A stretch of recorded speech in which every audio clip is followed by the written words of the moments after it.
السلام عليكم، ازيكم حبايبي؟ عاملين ايه؟ يا رب تكونوا بألف خير. النهاردة هنعمل مع بعض الكفتة بتاعتنا. شايفين شكلها عامل ازاي؟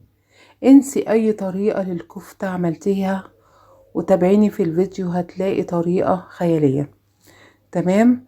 والسر بقى في حاجتين ومكونين هتضيفيهم، هتطلع لك الكفتة رائع من الاخر.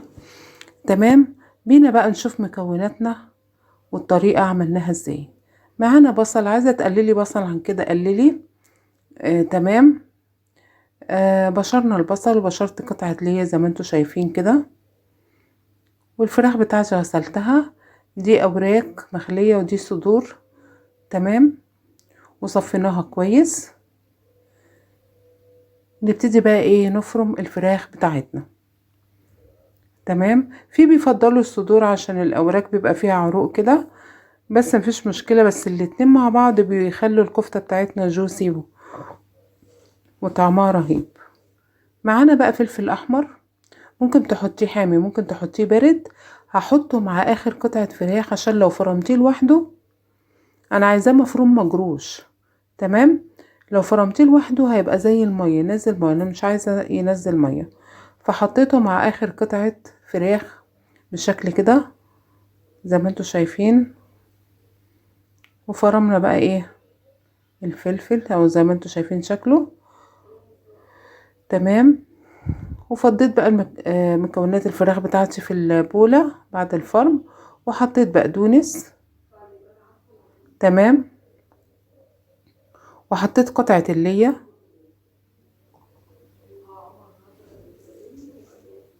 وحطيت البصل بقى بفرم البصل بتاعي، بس بعد ايه؟ معصوره من ميته وما ارميش المية بتاعته.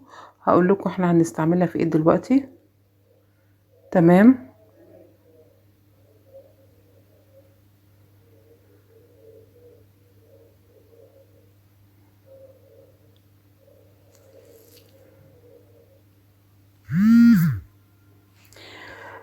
ونحط بقى كيس مرقة فورية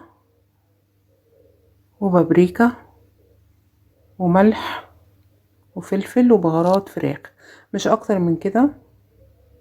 تمام. السر بقى عندنا في اول مكون النشا، تحطي معلقتين نشا. تمام. دي ما بتخلي الكفتة هشة من جوه. تمام. وما تكشش معاكي. هعجن بقى المكونات بتاعتي كده لحد ايه ما تتجانس كلها مع بعض، واحط حوالي نص كوب بقسماط ناعم.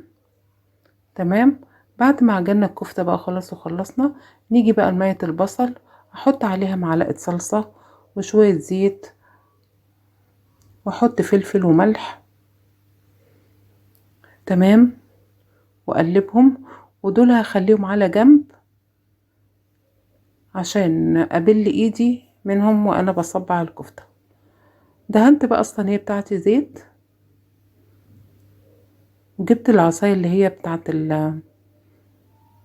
السوشي دي، اللي بياكلوا بيها السوشي. تمام. ونبتدي نصبع بقى ايه الكفتة بالطريقة دي كده.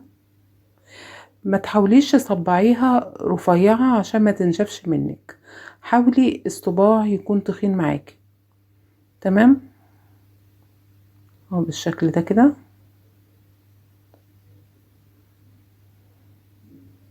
تمام.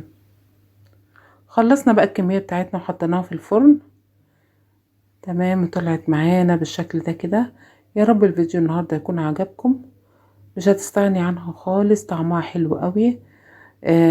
اتفرجوا على الفيديو للاخر وقولوا لي رايكم في الكومنتات، ولو جربتوها قولوا لي رايكم طلعت معاكم ازاي، وتتفرجوا عليها من انهي بلد. واسيبكم في رعاية الله.